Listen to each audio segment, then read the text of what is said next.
अस्सलाम वालेकुम and thank you so much for watching this video. हम आज बात करेंगे एक बहुत इंपॉर्टेंट सब्जेक्ट के बारे में, एक बहुत इंपॉर्टेंट टॉपिक के।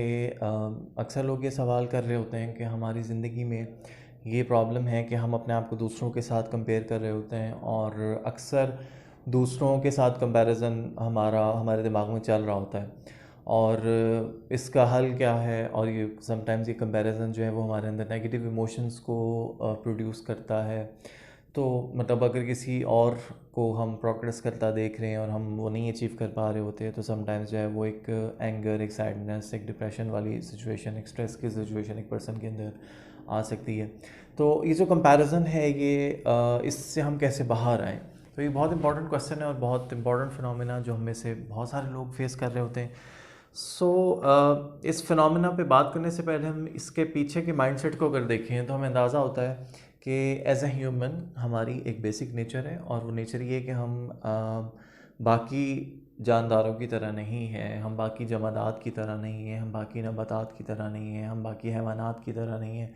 इंसान के अंदर एक मुस्तकिल ग्रोथ का पोटेंशियल है, इंसान के अंदर मुस्तकिल जो है वो तरक्की करने का, मुस्तकिल ग्रो करने का, मुस्तकिल एक तकामुल का जो प्रोसेस है वो एक कंटिन्यूस प्रोसेस है, जो कि इंसान की इन्नेट नेचर है, जो कि इंसान की बेसिक नेचर है कि उसने ग्रो करना है। बट अनफॉर्चुनेटली अगर वो जो ग्रोथ है वो हम कर रहे हैं कि नहीं कर रहे होते, तो अगर हमारा फोकस ख़ुद हमारे अपने बजाय, हमारे अपने पोटेंशियल्स की बजाय, और अगर हम उन पोटेंशियल से नावाकिफ़ हैं, तो इस चीज़ को जज करने के लिए कि हम अपनी रियलिटी में कहाँ खड़े हैं, हम अपनी रियलिटी में कितना ग्रो कर रहे हैं या नहीं कर रहे, हम अपनी रियलिटी में कहाँ तक पहुँचे हैं या कहाँ तक नहीं पहुँचे, इस चीज़ को जज करने के लिए we start taking some parameters. और वो जो पैरामीटर्स होते हैं वो हम अपने आसपास के लोगों के साथ कंपेयर कर रहे होते हैं। यानी अगर हमने ख़ुद किसी एरिया ऑफ लाइफ में ग्रो किया या नहीं किया, तो उसको ख़ुद अपने साथ कंपेयर करने के बजाय हम कंपेयर करने लगते हैं किसी दूसरे की ग्रोथ के साथ कि अच्छा इसने इस एज में ये चीज़ अचीव कर ली, इट मीन्स कि अच्छा इस पैरामीटर के हिसाब से मैं यहाँ खड़ा हूँ। तो कई दफ़ा वो ये होता है कि अच्छा इसने इस एज में अभी तक ये अचीव नहीं किया और मैंने कर लिया, इट मीन्स कि मेरी ग्रोथ अच्छी है, I am going very good in this speed. और अगर मैंने इस एज तक ये अचीव नहीं किया तो मेरा जो कंपटीशन है शायद मैं लूज़ कर रहा हूँ। तो हम अपने आप को अपने आसपास से रिलेटेड जो रियलिटी है उसमें ठीक तरीके से जज कर पाएँ, that's why we start comparing. मैं यहाँ पे आपसे एक बहुत इंपॉर्टेंट फिनोमेना शेयर करता हूँ, एक बहुत इंपॉर्टेंट चीज़ वो ये कि लाइफ के डिफरेंट स्टेजेस पे जब हम गुज़रते हैं तो हमारा अवेयरनेस का जो लेवल है वो भी आहिस्ता आहिस्ता बढ़ता है, हमारा अवेयरनेस के लेवल आहिस्ता आहिस्ता ग्रो करता है, हमारा अवेयरनेस के लेवल आहिस्ता आहिस्ता एक्सपैंड करता जाता है। आपसे अगर मैं एक सवाल पूछूं वो ये कि क्या कभी आपने किसी मरते हुए इंसान को, ठीक है, किसी मरते हुए इंसान को आप सोच सकते हैं कि क्या कोई मरता हुआ इंसान ये कंपेयर कर रहा हो किसी दूसरे आदमी से अपनी लाइफ को?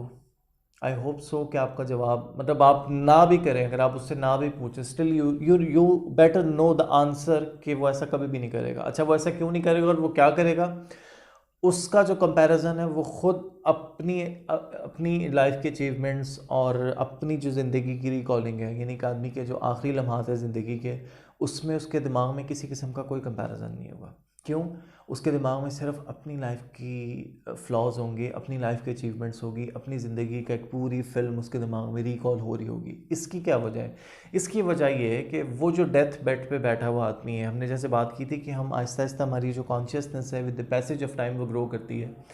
तो ये जो कॉन्शियसनेस है ये मौत के वक्त पे, जब हम डेथ बेड पे होते हैं, ये बिल्कुल अपनी पीक पे होती है। उस वक्त हमें एक अंदाज़ा होता है, उस वक्त हमारी कॉन्शियसनेस एक ऐसे लेवल पे पहुंचती है कि ये जो रेस थी जिसमें हम पूरी ज़िंदगी, जिसमें हमने कंपैरिजन्स में गुजार दी कि हमने फ़लाँ के मुकाबले में क्या अचीव किया और फ़लाँ के मुकाबले में क्या अचीव नहीं किया, और दूसरों के कंपैरिजन में, जजमेंट्स में गुजार दी, हमें उस वक्त ये अंदाज़ा होता है, हमारी कॉन्शियसनेस को ये मालूम होता है कि ये जो रेस थी, ये जो कंपैरिजन था, ये सिर्फ हमारा अपने साथ था।